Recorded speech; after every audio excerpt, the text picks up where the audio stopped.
All right. Hello, everybody. Welcome to what is this, week 13? Week 13, right? Of the semester. We're nearing the end. The end finally seems in sight. For some of us, it's probably a big relief. I know for me, I've just been the busiest I've been in my entire academic career thus far. So I'm just hoping for this semester to come to a swift close. How's everyone doing? Pretty good, Good. but projects daunting. End of the semester. Yes, yes. It's always the final projects that are always they're always getting you. In addition to the final exams that they make you take as well. Yeah, I'm on page 57 of Dang's paper. Hmm, that's brutal. I'm at 10,200 some words. We're just gonna send it. Oh, by the way, I will mention this. QGIS, very helpful. Love it. Really? Okay. Um, Yes. for those of you who don't know, QGIS is an open source GIS software in contrast to ArcGIS, which is what our department predominantly uses. It costs a lot of money and is proprietary. So there's a lot of proprietary data and data sets and stuff that go along with it, or data structures rather. So QGIS, I've heard, is a very powerful tool. I'm glad you brought it up because I've never actually used it, so I don't know how useful it actually is. But yeah, if you're in GIS at all, look at QGIS. I'll be sure to put Whenever, it uh, along. yeah, whenever we get done with the meeting, stick around and I'll show you what I created in it. It was really awesome. All right, cool. Yeah. The predominant thing for this meeting that I wanted to discuss before the presentation would be obviously elections. So this is the second week of elections, which means that this week we are doing nominations. What this means is that if you would like to run for a position, you will nominate yourself as a candidate for said position. You can also technically nominate somebody else for a position if you feel so inclined. I've never seen anyone do that, but um, as a reminder, you can run for any e-board positions. That's going to be president, vice president, secretary, and treasurer. All of those can be ran for. And additionally, you're allowed to run for multiple positions. You can run for any or all of them. It's completely up to you. Um, you might be hesitant to do sign up for an e-board position next semester. What I will say is that I know there aren't many of us right now, but I have heard from the Vine that preliminary numbers for the incoming freshmen into our department are very, very good. I'm not privy to those numbers exactly, but I've heard that they are higher than those of the previous semesters, and those semesters also saw an uptick in enrollment. So all that is to say that we're going to have probably a new young generation of freshmen coming into club next semester, which is great for us. But we also need people, obviously, to be there to cultivate them to make sure that they're familiar with the club, and so that they can continue it after we leave. I know I'm either leaving, graduating this coming semester or the following one. I'm not sure. I know a couple of us, others are graduating soon, and slash or are grad students. So it'll be nice to have that next generation come in. So I guess the first one I'll be taking nominations for is treasurer. Would anyone like to be the Severe Weather Club treasurer next semester? Basically, treasurer would be the person who handles the finances of the club. It's not as daunting as a job as you might expect it to be. Basically, if anyone needs to transfer money or you need to transfer money, that'd go through you, through the club. But yeah, I could nominate myself for that. all right. I'll write you down for that. Is there anyone else that's interested in that? If not, that's totally fine.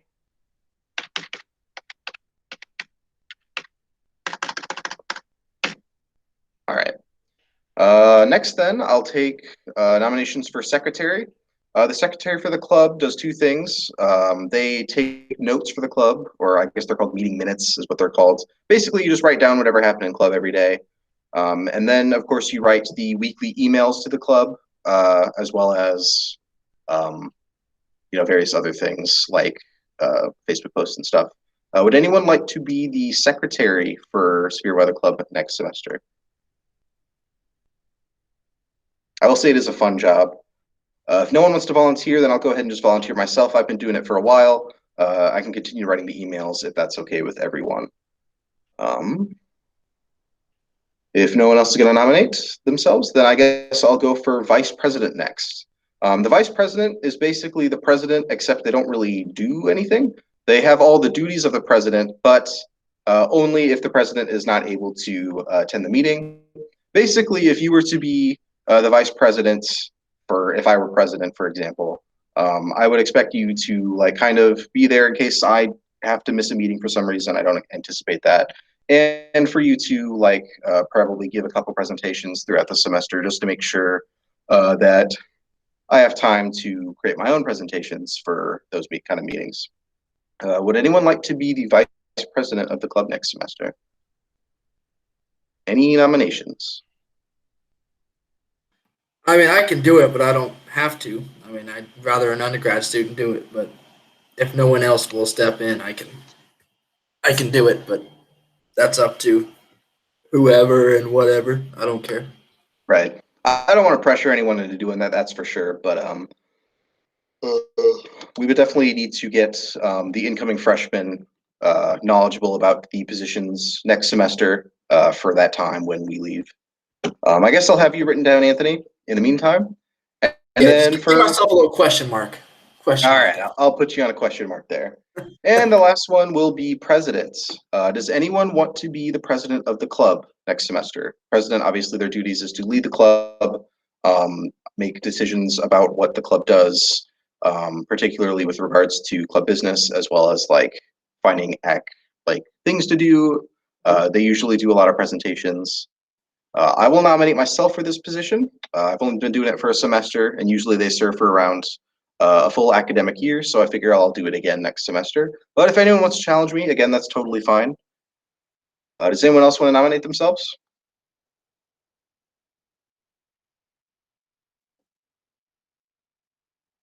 Alrighty then. Okay, so I guess that sets it then. I'll be sure to write those down and get those out in an email to make sure that everyone else knows. Also, anyone that hasn't come to this meeting but may want to run for a position still, I'll make sure to let them know that they need to contact me so that we know to vote for them in the meeting, at the next meeting. As it currently stands, there are no oppositions in running, which means that if by the next meeting no one else decides to nominate themselves, then we won't have to hold speeches or voting. That'll just be the next e-board. With that, the other thing, if you'd like to be a club chair at all, the activities chair and the outreach chair in particular, I know are open. Brandon, I don't know if you're coming back next semester. If you are, Right now, probably not. Probably not right now. Okay. So in that case, then if he doesn't come back, then webmaster would also be open. That's maintaining the club website. So if you're interested in that, we don't really have elections for those. So if you want to come, just tell me. But yeah, I guess that covers elections for this week. I'll be sure to put those all in an email so we can vote next week. Does anyone have any other questions or concerns before Anthony presents? Any update on the shirts? Oh, sorry. Oh, it's fine. Yeah, it's a great question. So they've been shipped. I don't know when they'll be here. They say guaranteed delivery by next week. So that could be tomorrow or, sometime next week. But yeah, they are in transit. They'll be here, so they'll have at least a couple of weeks to pick up your shirts before the end of the semester. Yeah. The chair positions you were talking about, what are you? What does that entail? Oh, yeah. So I don't know exactly what they're called. There's basically four positions in addition to the e-board positions. They're the activities chair, the outreach chair, the webmaster, which is what Brandon is currently, and the meteorological education chair, which is what Anthony is currently. Basically, they serve kind of the same roles as e-board positions, just to a lesser extent. They serve to kind of help the club finding things like the activity chair, for example. They look for activities that the club could do for like homecoming. We like to do homecoming in the fall semester. The outreach chair might look for opportunities to speak at like a local school or the 4-H center or whatever about weather safety, that kind of thing. That's kind of what the chair positions are for. Okay. They can go unfilled. It's not a big deal. They can just their responsibilities can be taken up by someone else in the club. But yeah, that's that. Any more questions? Then I guess with that, I think we can turn it over to Anthony, who's going to give us a presentation on storm spotting safety. All right. All right.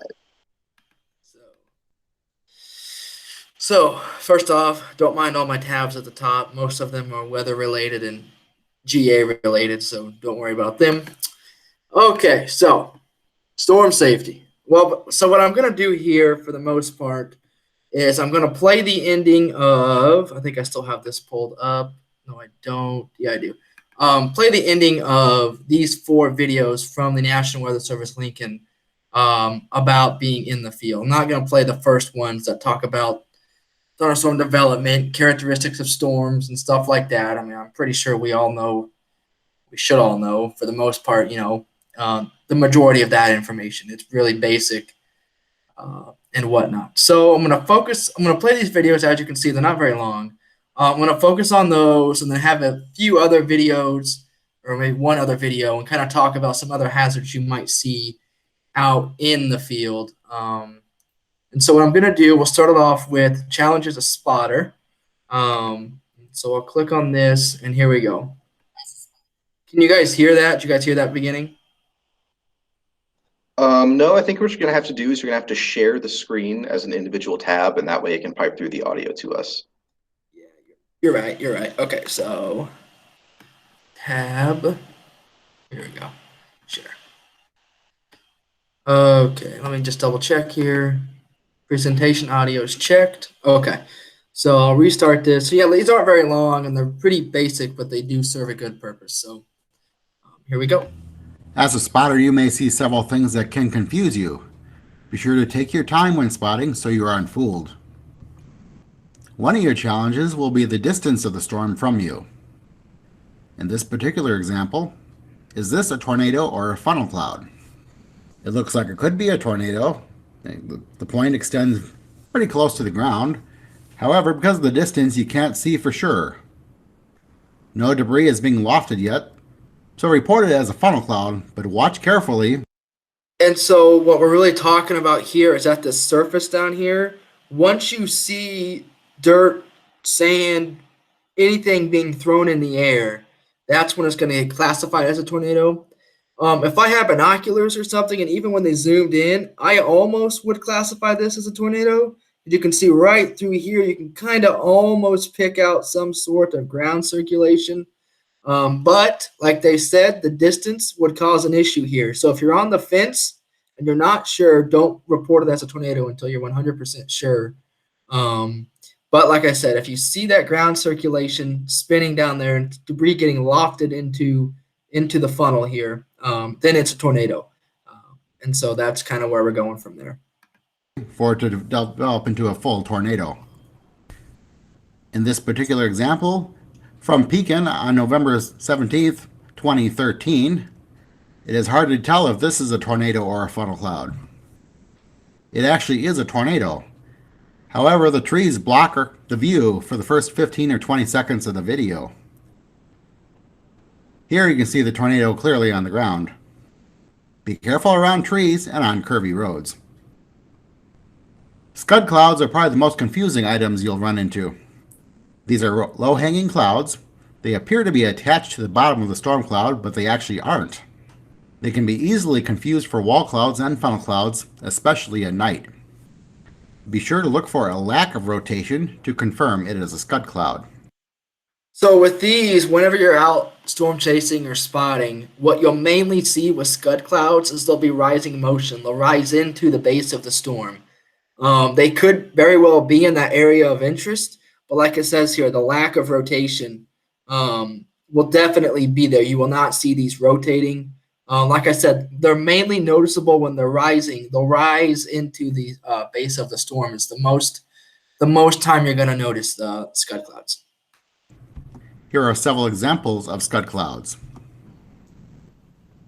In this example, you can see that the cloud is clearly not connected to the rest of the storm. This one looks like it's connected to the storm, but it's kind of hard to tell. And these clouds are not attached to the storm. Sometimes you will see virga. This is precipitation that evaporates before it reaches the ground.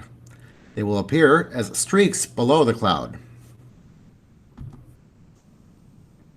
In these examples, you can see that the overall cloud depth is actually very shallow and is probably not even producing any thunder, let alone a tornado. Here, some of the precipitation has made it to the ground and appears as a rain shaft.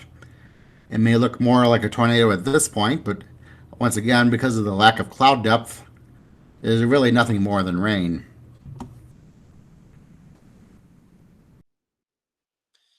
Okay, so I'm gonna close out of that before we go into some storm chasing things.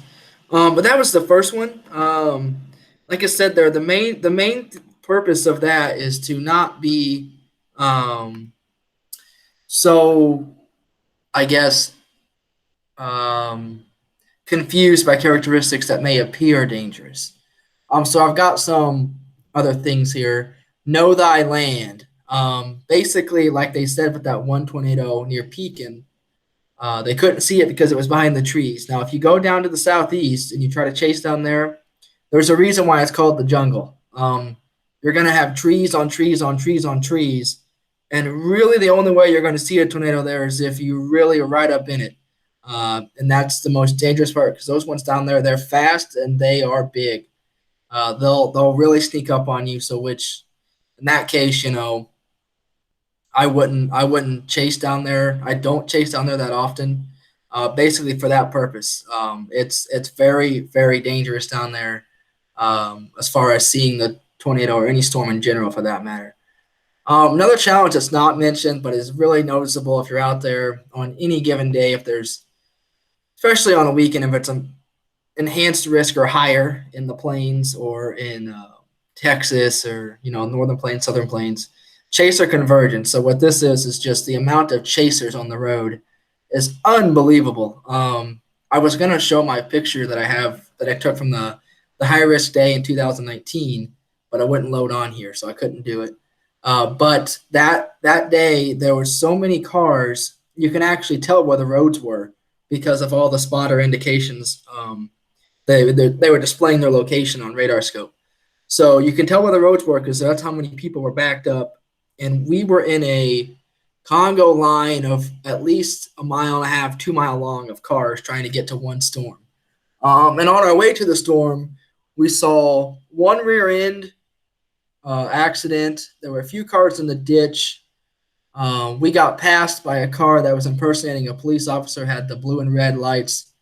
They were not a cop. They were just trying to get ahead of everybody and things like that. So really, those are the secondary hazards or disasters that are waiting to happen besides the storm, which you got to look out for spotters. I mean, you got or chasers. You've got people pulling out in front of you. You've got people coming up 90 miles an hour on your rear. It is unbelievable how crazy and stupid some of these guys are out there. And it's quite dangerous. So that is one thing that has really picked up lately and that you got to really, really watch out for. And with all these chasers would lead to loss of data. They're going to override the data that is there. There might not be a lot of data, but the data that would be available will be completely, almost utterly useless with that many people there. So whenever we go out chasing, typically it's me, some of you know Rich, and some of you know Jared. The three of us all have different cell phone carriers or providers, which helps. It does help. But one of us at least has to have hotspot data. I have hotspot data, so I can use my laptop. I can look at anything I wanted to look at, whether that be GR, whether that be mesoanalysis, whether that be surface observations, latest model runs, the watches, the warnings, anything I could want to look at, I use on my laptop. But if the data goes out, you're pretty much just in the dark. You got to rely on visual cues. You got to rely on your knowledge of being out there to get things moving, which can be difficult, especially on the next point if you're alone. If you're alone having to do all this, it is not fun whatsoever. I did it in last month when we had that day off and there were storms in Minnesota. I drove to Minnesota by myself and chased up there. And I was on a tornado warning storm. I made it to one.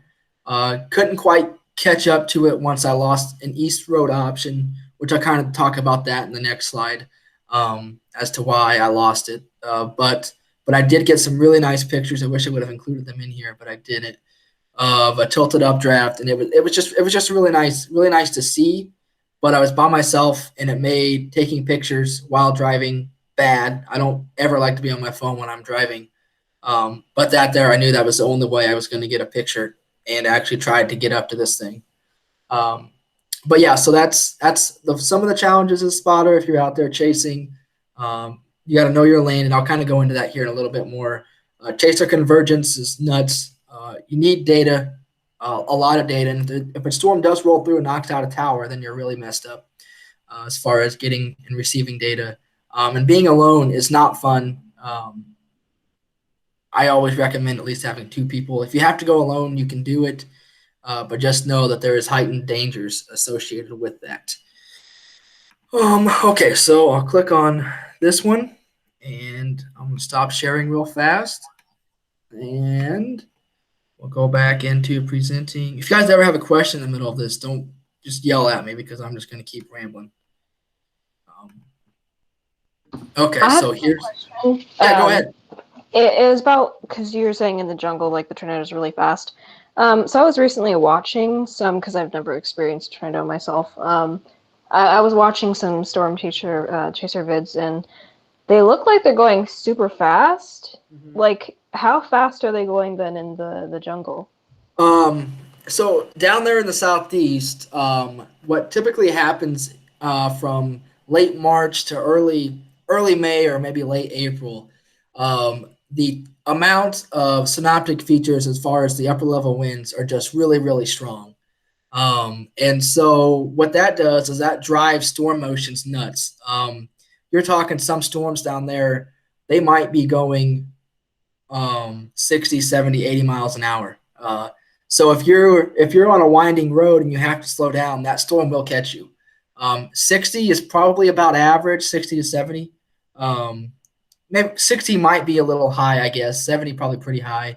But anything above 50 is pretty fast, and that's what they all generally are down there. You might have an occasional storm that might go 45 to 50, but even then, that's kind of fast for like a supercell storm. But those storms down there, yes, they go really fast. Anywhere from 55 to 65 to 70 miles an hour is going to be your storm motion, which is just unbelievable. Like if you miss one storm, your day's pretty much done if you go down there, unless you try to do like 90 to catch up. And so that's another reason why they're dangerous, because you might think you're out of the way, but a storm could pop up behind it, and you're in a good position for the first storm, but you're in the danger path to the second storm, and before you know it, it's already on you. That's another danger because you can't see it, and down there really is no data. You're really kind of lucky to get a lot of data down there. And so that is another reason why going down there is a little sketchy. It sounds very scary. Yeah, no, I mean, there's people that have went down there and said and vowed they're never going back. And there are people that live down there and chase the heck out of it, and they love it. It's nuts. I want to go at least once to experience it, and then if I don't like it a lot, I will never go back. But yeah, so far I haven't been able to make it down there. But yeah, they're fast, they're big, and you can't see them. And bad thing is down there, a lot of them happen at night. So that's the other bad thing. And if it happens during the day, look out because it's going to be a big event. Okay, so moving on to some escape route type features here, and I'll kind of dig into this more after this video of what you'll kind of encounter. So here we go. One very important item to consider as a storm spotter is your safety. We're not expecting you to get killed in the process of spotting storms for us. You need to be prepared, aware, and safe of your surroundings. It is critical to know when you need to get away from danger. Be sure to have clear paths allowing you to reach safety before the threat arrives. You should have a secure indoor shelter that will be available to you at all times. If you're on the road, make sure you have paths or roads for you to move to a secure shelter if necessary. For mobile spotters, make sure you don't get trapped on a dead-end road. Never spot alone. You should be aware of traffic congestion and construction in the area, and avoid underpasses, which are dangerous. You need to remain alert for emergency vehicles and pedestrians. You should know your position with respect to the movement of the storm. If you have a radar application with GPS, that's very handy in this situation. Be sure to never drive through the core of the storm. You may end up driving into very heavy rain. You won't be able to see due to the low visibility. If you're unlucky enough, you may get large hail falling on top of you. Or even worse, you may drive straight into a tornado. Storm spotting at night is very dangerous. You should only do this from a safe shelter or with someone nearby. It's very difficult to spot anything outside of the lightning flashes. Remember, your personal safety is the top priority. We are not encouraging you to go chase storms. While some spotters may be mobile, many will not. They will report from a fixed location, either their own home or business or some location nearby, but they will remain stationary. All spotters need to be alert to rapidly changing conditions that could impact your safety. Okay, so there's a lot of information kind of there that is very beneficial. So if we go back here, like I said, know thy environment. Up here I said know thy land, which is pretty much the same as know thy environment. As far as you need to know the topography of your area. Let's say for example, last past year during COVID, in I believe it was South Dakota or North Dakota, you could not enter Indian reservation land. They were closed off to the public. And so if you thought you had a way north, south, east, or west, and that was your way in to get that way, you cannot go. You had to know that they were closed. They were not allowing the public to get in, which is another reason you need to know your roads. Typically, when you're out spotting or chasing or whatever you're doing, a four-way intersection is best. So that way, you have a way north, south, east, or west to get out of there. Anytime we park, we always park at a four-way, or we park on an east-west road that we know we can get east fast if we need to. Another issue is bridges. There are some areas in Texas and Oklahoma where the border only has 2 or 3 locations to get across within like a 50-mile range, and that's a bridge.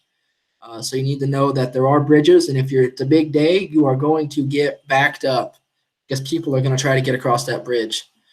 So you kind of need to make plans beforehand as to the bridges and roads. Like they said in the video, construction is something that you need to kind of take in mind of.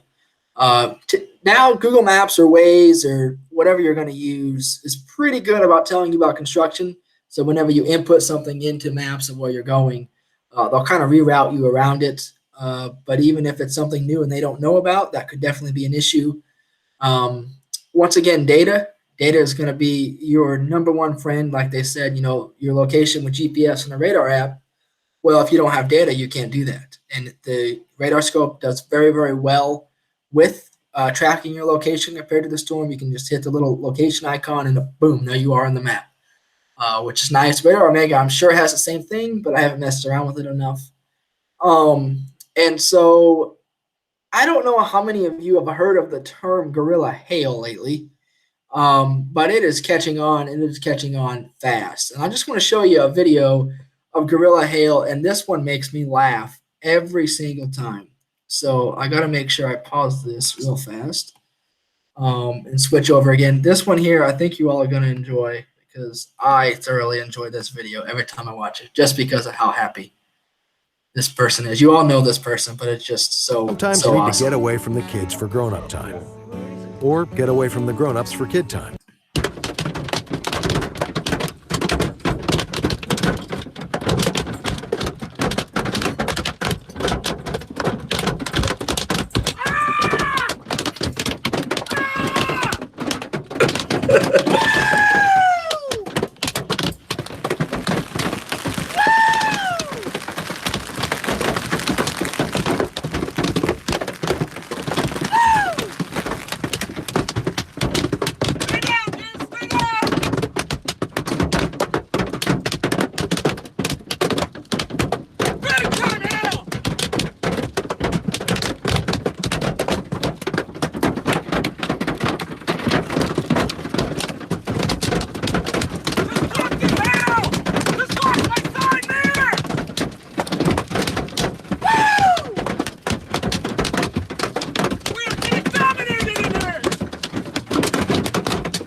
So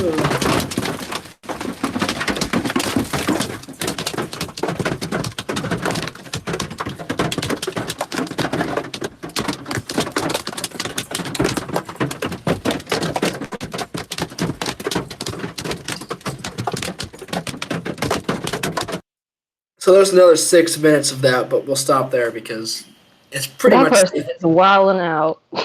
Yeah, that's old Reed. Reed Reed is an animal. He drives it. He actually just busted out his another windshield 2 to 3 days ago. He got it fixed. He's on the road again. But yeah, that was Reed, and he has coined the term "gorilla hail." So if you ever see gorilla hail, just know that is from Reed. And speaking of that, here's what his car looked like afterwards. His dog was with him, obviously, but his car is completely shattered. His car still looks like this. Only thing that's fixed is the windshield's fixed. He now has a panel over the sunroof, so the sunroof will never break again. But his car is still damaged like this. And it's incredible how much he drives into storms. You can even see his back window here; it's busted out. But yeah, his dog Gizmo goes everywhere with him, and they have some fun. That dog's seen more tornadoes than a lot of humans have. But yeah, so that was his car after that event. Not much has changed with the car, but he still drives into those hail cores, and he loves it. I think he drove into tennis ball, baseball size 2 or 3 days ago near Brady. No, was that Brady or College Station? One of them. I think it was Brady. College Station, I think he missed out on, but I think he was near the Brady storm that produced all that. I think it was Brady. I could be wrong on that one. And then I've got 2 more videos. This one here has to do with spotter safety part 2, which is still somewhat needed for more environmental aspects compared to some of the other things we've previously mentioned. When you're out storm spotting, it's important to keep yourself safe from the very things that you're actually out spotting for us. Flooding occurs where water rises rapidly. It occurs in any area, especially if the ground is already moist. Usually, this is caused by very heavy rain in a short time. A good rule of thumb would be about 1 to 2 inches or more of rainfall in about an hour. However, it can also be caused by a dam or a levee failure. Keep in mind that most some flooding do occur in vehicles. And here in Illinois, most flash floods occur at night when it's really hard to see the depth of the water on the roads. Besides the issue with the depth of the water, you do not know the actual status of the road underneath it. In many cases, the road may actually be washed away. It is important to never cross a water-covered road or a bridge in a vehicle. You need to turn around and take another route. And never walk into a flooded area unless you're getting help. Lightning is one of the main things you're going to be dealing with as well, as all thunderstorms, regardless of severity, contain lightning.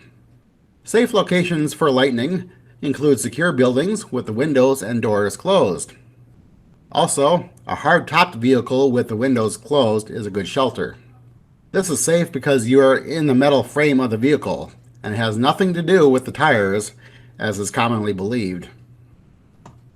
Basically, when you see lightning or hear thunder, make sure you are in a safe location. Unsafe locations include anywhere outside, especially near trees, tall objects, or in open areas. Buildings with large open doors, such as farm sheds, or even no walls, such as picnic shelters, give you no protection at all. In addition, cars with open windows do not provide protection either. If you're mobile when storms strike, be aware of high winds and downbursts. Get indoors if you can safely. Be sure to slow down and find a place to pull off away from trees and power lines. The storms may blow them down on top of your vehicle. For other spotters, make sure you get inside and stay away from doors and windows, as well as upper levels of homes. Sometimes trees or tree limbs may come crashing through the roof. With tornadoes, remember that they do not always present themselves. Around here, a lot of them tend to be either hidden in haze or masked in rain. Sometimes they're large enough that you can't really see a point. It's just one big blob of black off to the west. There can also be bad contrasting in the lighting across the area, especially if it's at night. Whether you're indoors or outdoors, falling and flying debris is the greatest hazard you'll experience from tornadoes. This can result in injuries and even fatalities. If you find yourself facing a tornado, get inside a sturdy shelter. A basement or underground shelter is the best. If there aren't any available, get to the lowest level of a building, near the center of it, preferably in a small room or closet. And be sure to cover up. This will help minimize your risk of injury from falling debris. As a last resort, if you don't happen to have a shelter nearby, lie flat in a ditch. The important item is to get out of your car. If you stay there, you can get seriously injured. Okay, so there were a few takeaways from there. The main thing I'm going to think of right now is what they said with power poles. You really want to not be near power poles if you're going to think you're going to be in some sort of high wind situation, which could be, you're close enough to the tornado, you might get some high winds, or if you think the RFD is going to be strong enough to start blowing them over, which is possible. And so you kind of always want to orientate yourself away from power lines, get off of that road that they're on, or if you know the wind will be blowing in the other direction, so that way they blow the other way if they were to snap, is another thing that you want to keep in mind.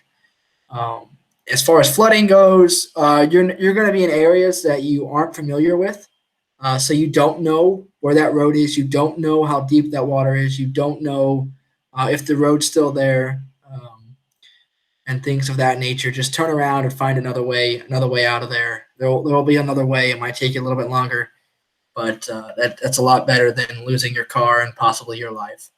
As far as lightning goes, whenever you start seeing more cloud to ground lightning, the storm is getting surface based and it's probably getting stronger. So whenever you see that, you just know that that's what you want to see. You want to see more CG if you're onto a storm. But also know that getting out is pretty much a no-no at that point. Whenever we were in Oklahoma in May of 2019, there was lightning strikes, I don't know, half mile away from us, just coming down, boom, boom, boom, boom, boom. And some of them were standing outside, and I'm just like, what are you guys doing? That's dumb. Just don't. Being outside with lightning is not fun. Even when you're in a car, like last month, whenever we were in Texas, it was lightning really good, and there was a wedge tornado on the ground, and there was a bolt, and all of a sudden you could hear and whatever it hit traveled through the power lines, and we could hear the sizzle from that bolt. That bolt wasn't really, it was probably a mile or two away, but we could still hear the sizzle with it, and things like that. So you just got to really be careful as far as lightning goes, flooding, winds. That's the three main hazards you're going to have. Hail, obviously, we went over in the last video.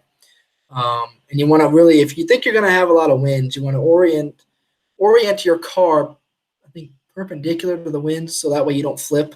If you're parallel, no, you want to be, you want parallel with the wind, so that way you don't flip. That way the wind will just blow underneath you, and if you're perpendicular with the wind, the wind can actually pick your car up from underneath and flip you.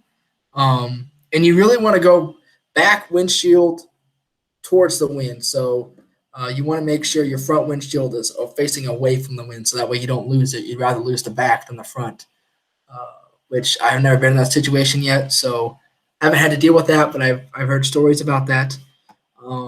And so we've got one more video here about submitting storm reports.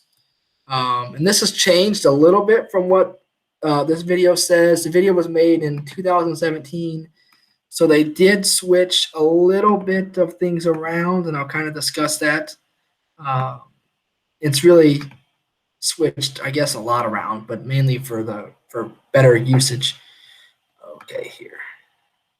Finally, once you have seen severe weather, Be sure to let us know what you've seen. Keeping it to yourself doesn't do us any good. We need to know if you've seen tornadoes, funnel clouds, or wall clouds. Our general rule of thumb here is if it spins, call it in. We need to know if your area is experiencing flooding. If you happen to have measurable rainfall amounts as well, we will welcome that too. Be sure to report wind gusts, especially if they're 50 to 60 miles per hour or higher. Also report any kind of wind damage. If trees or buildings happen to be on the weaker side, be sure to let us know that as well. Also be sure to let us know of any hail. If you happen to have a tape measure with you or a ruler, that would be great to get an actual measurement. Otherwise, you can use various objects to estimate the size. Please note that in between the pea and the penny size description, there is one labeled as ½ inch in this chart. It used to be called marble size, but since marbles come in different sizes, we prefer if you actually call it ½ inch hail instead of marble. Be sure to let us know that you are a train spotter. Let us know the specific weather event that you have witnessed. Let us know when the event occurred. We are looking specifically for the time of the event itself, not the time that you happen to be reporting it. Also, let us know where the event occurred. Something such as a tornado may be off in the distance and may be several miles away from where you physically are located at the time. Be sure to use well-known roads that we can find on a map. If you're spotting for your local emergency management agency, be sure to follow the reporting rules of that agency. Contact your local EMA or ESDA office or 911, and they will relay your report to us. If you are one of our Skywarn spotters, call 911 first if this has resulted in any injuries, and then you can report it to us. When you report, be sure to state that you are a Skywarn spotter. Keep in mind that if you report through our webpage, using our spotter reporting form, or through our Facebook and Twitter accounts, you can get your reports to us quickly. It is appreciated. It's very useful to us, even after the event is over, even several days later. We can still put it into our storm damage reports. And keep in mind that healthy tree limbs or trees blown down are considered storm damage. We have solicited reports before, and people have said, oh, nothing happening except for a few trees down. Well, to us, that is a big deal. Don't assume that someone else has already reported it to us. We'd rather have duplicate reports rather than no reports at all. Keep in mind, your safety must come first. Be sure to have escape routes available. Be sure to go out spotting with others. You always need to be aware that other storms may be nearby. And keep in mind that spotting at night is dangerous. The information that we have in our severe thunderstorm and tornado warnings and the follow-up severe weather statements can help you determine where best to be and what to expect during severe weather. And as we said earlier, report it as soon as possible, even if it is hours or days later. Okay, so there are a few things to take out of this one as well. Let's see. So mainly the first thing is if you go to a spotter training like now or last year, probably the year before, everyone says, they all say use Twitter. Twitter is probably the fastest way to get to them. Facebook, they also get to them, but Twitter, it's pretty, they get that really, really fast. And like that video said, you want to basically say your location and the time of what you saw, especially if you're on a road. And what a lot of people have done lately is actually take a screenshot from radar scope with their location on and say, this is where I was when I saw this, and they put the picture with it. And so that way, you know, they can see where you were and what you were seeing at the same time, which is really nice. So people have done that. And Twitter also has a geotagging option to where it should basically say your location, but you can still describe it because that's what they'll want to see. And something in here that I didn't write in here, but that web page monitoring thing, that is no longer a thing. They've gotten rid of that. They've mainly went to social media, and you can still call them if you want to call. They do have someone on the phones during severe weather events. They do have someone there, but Twitter and Facebook and social media outlets are the best way to get the reports in. And if you're out there chasing and you have Radar Scope, Radar Omega, something along that lines, you can actually sign up for Spotter Network. You have to take I think one test to become a Spotter Network. It's really easy, but and with this, whatever you report from into Spotter Network is publicly available to everyone, and it goes straight to the Weather Service themselves. As far as what you reported, whether that be a funnel cloud, a tornado, you can actually comment in there where you were, what you saw at what time, and things like that. So that's a really useful tool. I've used it before when I saw something, and everyone else uses it too if they see something. And what they really want to see is from us mainly is hail, rotating wall clouds, funnels, and tornadoes are the easiest for us to report. We can say that we saw wind damage, but unless you have a mobile mesonet, you're not going to be able to measure wind gusts from your car. Like I said, unless you have that mesonet on top of your car that is measuring wind at all times, which some people do. If you're out there, you're going to see that a lot. There are a lot of people that have the mobile mesonets on top of their car. And you really want to report damage. So if you're in an area, that got hit by strong winds, hail, as long as there's no fatalities, injuries, take pictures of that and send it into the Weather Service if there are fatalities and whatnot. Don't try to budge your way in there to get pictures and things like that. I have seen people do that before, and it's straight awful.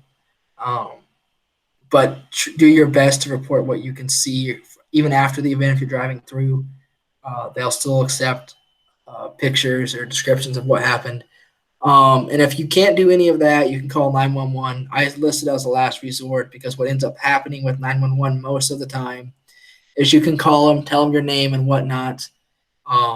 And then they're going to question, is this person credible? So then they're going to call whoever out that's on duty, what officer is on duty, hey, go check this out. Is this credible? Go look at it. And so by that point, you've already lost precious time dealing with 911 when you could have reported it to Twitter or Spotter Network or Facebook or called them themselves. But if you can't do any of that and you only have phone service to call 911, then you go ahead and do that. I guess the only other thing I wanted to add in here that I haven't covered yet is spotting at night. Not recommended. Very, very hard to do unless you have a very vibrant lightning display going on. Typically, once the sun goes down, I go back to the hotel and relax, catch up on some sleep, get ready for the next day, get some food, stuff along that line. Some people stay out and chase at night. They love it, but not advisable. Very hard to see unless you have the lightning to illuminate the background. And that's not every storm. Some storms will. You just get really lucky if you actually get a picture out of it. But yeah, so that's like I say, I wouldn't do that. I would not recommend it, but I know some people do, and it's really whoever wants to do it. It's up to them.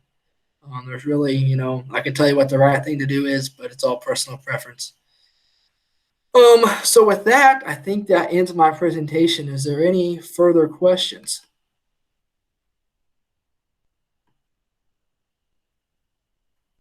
No? Okay. Cool. Thanks, Anthony. Yep. I really appreciate this kind of presentation. Obviously, I recommended that you guys attend one of those Skyward classes being offered by DVN. But something that's one of the characteristics of those classes is that they don't like to focus on storm spotting safety in particular. And the main reason for that is because they don't want to encourage people to go out and storm chase, which I completely understand. And that is the official stance of this club. We don't recommend that you go storm chasing. But we do know that club members do, and so it is nice to have that sort of firsthand safety information from someone who has experience in storm spotting. So thank you for that, Anthony, a lot. Does anyone have any other questions or concerns before we end the meeting? If not, Yeah, I just go wanted to ask Anthony, how did you even know what to do to begin storm spotting? Because it sounds like a plethora of information you gotta have down pat. Mainly, so my thing is I went to my first storm spotting class when I was 18, and I kind of got the basics, and I just kind of started twinkling my way out there and just kind of, staying close to home. Okay, a storm, let's go look at it. Um, and that was before I really began my meteorology career. And so once I got more into my meteorology career and I started following people on Twitter and talking with people at school here, as far as, storm chasing itself, what to do, what not to do, you actually get a pretty good grasp of what you're looking for, what you need to do, and things like that. And I still don't know everything. I'm not even close. Visually, looking at a storm, I'm still lacking there. I can tell you everything you want to know, looking at radar, looking at satellite, anything like that. I can pretty much tell you anything you want to know there. But visually looking at the storm is still something I haven't learned yet. I can tell you where you need to look at, but there are some features of a storm, that I like. It's difficult for me to look and see if a storm was occluding or not, which that's another whole topic we could get into, but not today. Or if it's being undercut, I don't see these things right off the bat yet, which take time. I mean, I'm chasing with people that have been chasing for 10, 15 years, and that's the other good thing is if you want to start out chasing, you need to chase with people that have done it for a long time.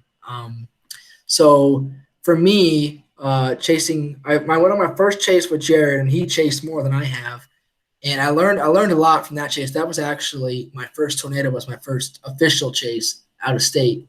So that was kind of neat, and I learned a lot from that. But then, whenever I started going chasing with Rich and all those guys, that's where I really learned a lot more of what I need to look at for a chase to put ourselves in the best spot to catch the best storm of the day.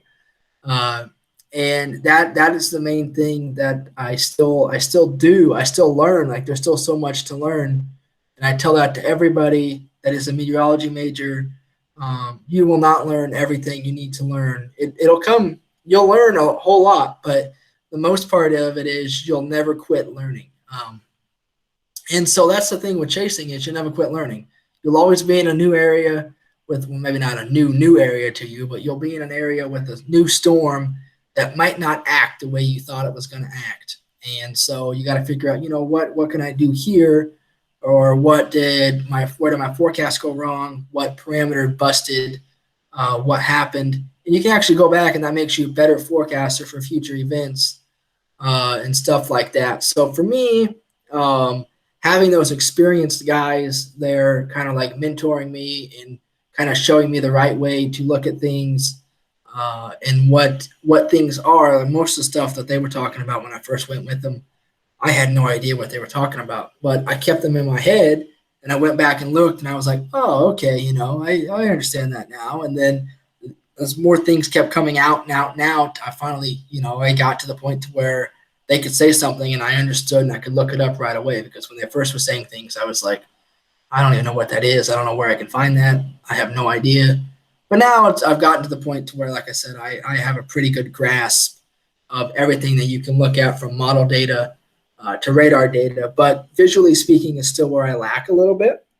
And the only way you can really fix that is if you're out there. So the more you can get out there, the better you have of being able to visually see things and things like that. But yeah, it's just experience and people that you can storm chase with that generally have a good idea and are very good at what they do, which I just got really lucky with some of the people I went with, and that was just a really really good thing for me as far as my storm chasing career was just sitting there and not really saying a whole lot, but taking it all in, and then now I can actually use some of that information that I learned whenever I'm out there.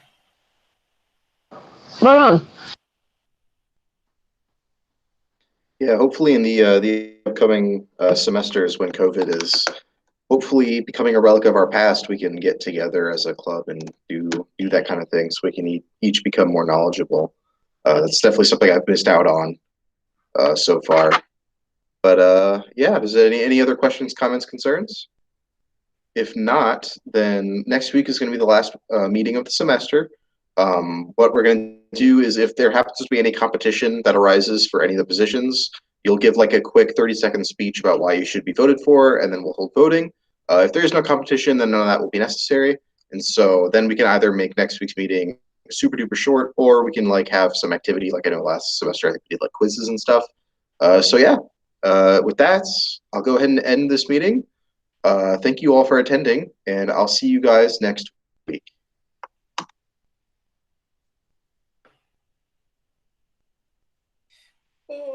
Well, I guess